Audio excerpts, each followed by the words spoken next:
Hello friends, welcome to finance Sarathi by Govind Agrawal. Friends, हम retail investor हैं।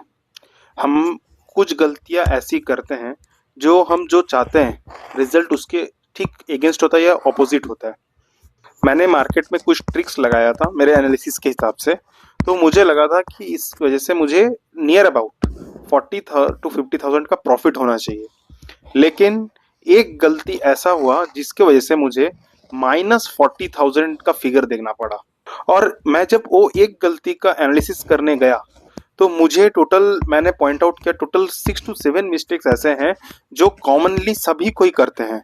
वो 7 पॉइंट्स आज मैं आप लोगों के साथ डिस्कस करूंगा। ये 7 पॉइंट में से एक पॉइंट ऐसा है जिसने मुझे -40,000 का फिगर दिखाया। अगर आपने कभी स्टॉक मार्केट में पैसा लगाया है या लगाने वाले हो, ये वीडियो एंड तक देखो, क्योंकि कुछ गलतियां इसमें से एक गलती ऐसी है जो आपको मेरे जैसे ही जो नेगेटिव फिगर है, लॉस फिगर है, ये देखना पड़ सकता है। फर्स्ट इज व्हाट्सएप टिप्स और टेलीग्राम गुरुस। पहली गलती, और ये तो आप में से या हम में से 80% लोग ये गलती करते ही हैं, इसका मैं गारंटी लेता हूँ। व्हाट्सएप में कोई मैसेज आता है या टेलीग्राम में कोई टिप्स आती है कि XYZ स्टॉक है, ये 20% जाएगा, गारंटेड बाय करो। ऐसा कुछ भी जब आप लोग न्यूज देखते हैं तो आप हम सबको लगता है कि जिसने भी ये न्यूज दे रहा है वो इतना कॉन्फिडेंट है, कुछ ना कुछ बात है।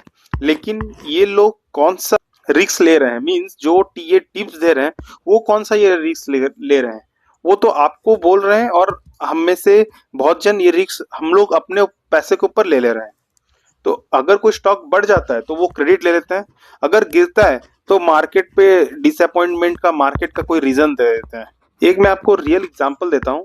2023 में अदानी कंट्रोवर्सी के वक्त तो लाखों रिटेल इन्वेस्टरों ने सोशल मीडिया के टिप्स के बेसिस पे शेयर्स को बाई सेल किया, तो दोनों तरफ से उनको लॉस देखना पड़ा।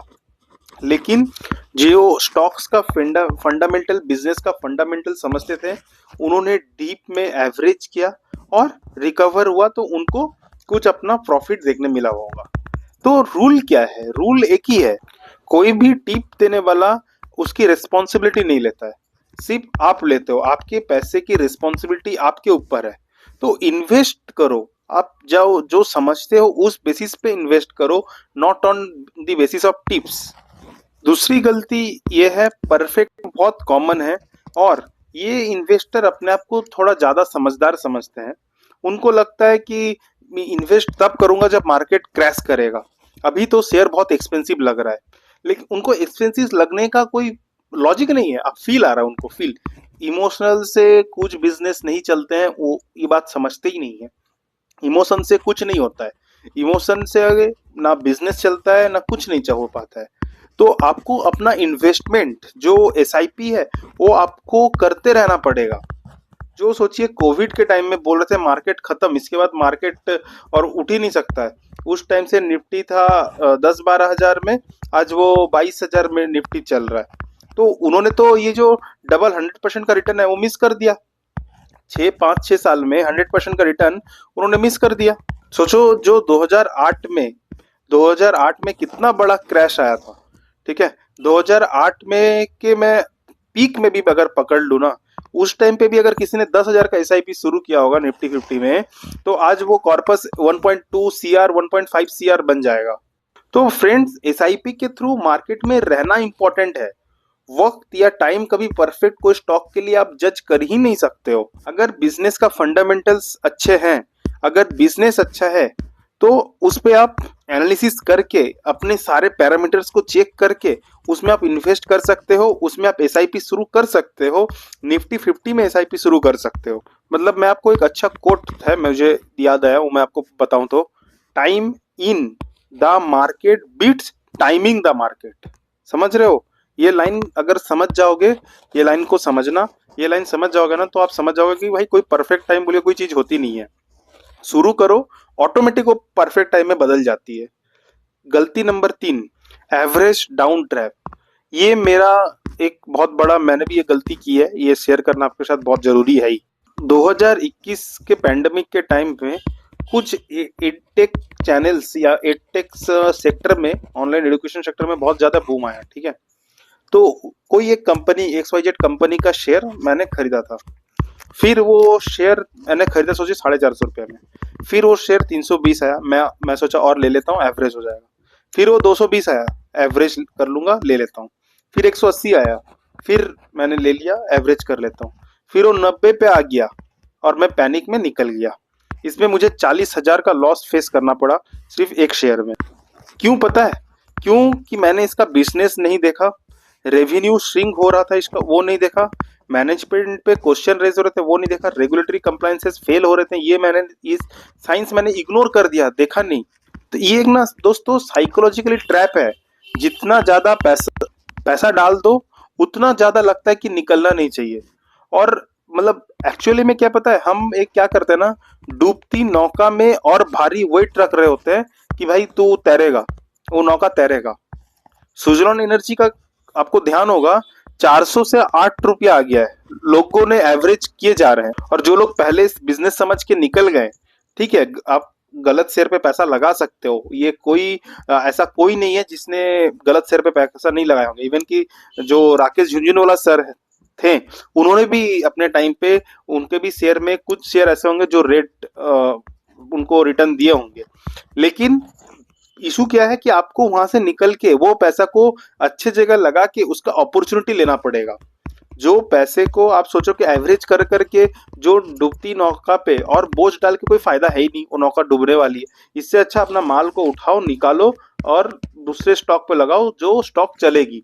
अरे कोई तो स्टॉक होगा जो चलेगा, उसको एनालिसिस करो, उसको समझो, कोई तो सेक्टर होगा जो चल रहा होगा। तो जबरदस्ती मन को मना के एवरेज करना गलत है, ये तो मैंने बहुत अच्छे से समझ लिया। और मैं इसमें जो फंसा था, मैं भाई बहुत मुश्किल से, ये एक बहुत बड़ा लेसन देके गया मुझे। कोई भी कंपनी में ना एवरेज करना या दोबारा री इन्वेस्ट करने से पहले, उसे पहले जैसे आप इन्वेस्ट करने से, फर्स्ट टाइम इन्वेस्ट करने से पहले जिस तरीके से आपने कंपनी को जांचा है, एनालिसिस किया, उसी तरीके से एनालिसिस करके ही री इन्वेस्ट करो। I hope you understand guys. Fourth गलती, ओवर डाइवर्सिफिकेशन। लोग समझते हैं या फिर हम रिटेल इन्वेस्टर समझते हैं ज्यादा स्टॉक यानी ज्यादा शेयर, बट ऐसा नहीं। ज्यादा स्टॉक्स मतलब ज्यादा कंफ्यूजन। अगर आप मार्केट समझते हो या फिर अगर आप मार्केट का थोड़ा बहुत भी समझते हो ना, तो 5-7 या 5 to 8 स्टॉक्स में ऐसा स्ट्रॉन्ग पोजीशन बनाओ, वो ही काफी है। मैंने अपना एक फॉर्मूला ये रखा है, 8 से 12 वेल रिसर्च स्टॉक में मैं सेक्टर सिलेक्ट करके उसके स्टॉक सिलेक्ट करके पैसे लगाऊंगा। बाकी पैसा लार्ज कैप इंडेक्स फंड में रहेगा।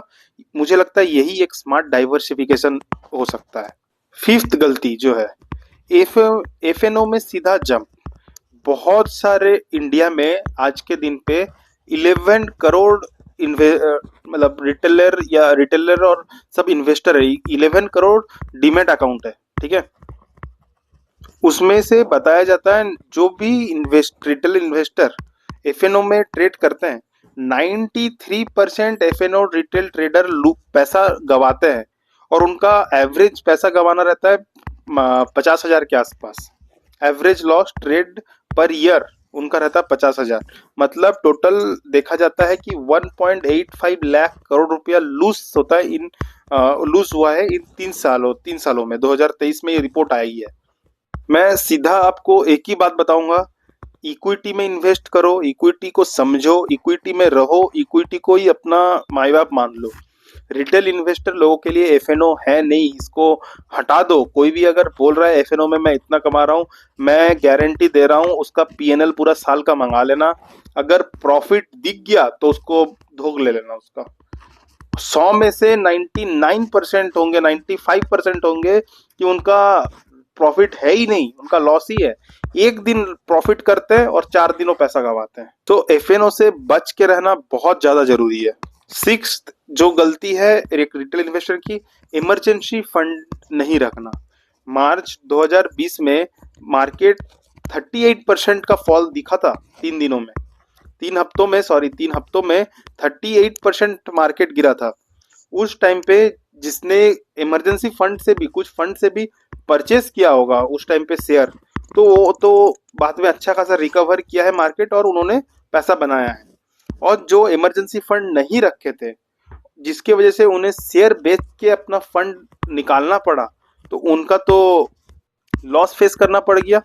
एंड वो लोग अभी अभी इन्वेस्ट करने से भी डरते हैं। तो देखिए, इसमें बेस्ट फॉर्मूला मुझे जो लगता है मेरे ये होना चाहिए, 3 से 6 महीना एक्सपेंसेस लिक्विड में रखो, सेविंग्स अकाउंट में लिक्विड, म्यूचुअल फंड में लिक्विड में रखो। उसके बाद जो बचता है वो इन्वेस्ट करो, मार्केट में वही पैसा डालो जो 5 साल के लिए नहीं चाहिए होगा आपके हिसाब से। आज मुझे लग रहा है ये पैसा मुझे 5 साल नहीं चाहिए होगा, उसे डाल के रखो मार्केट में।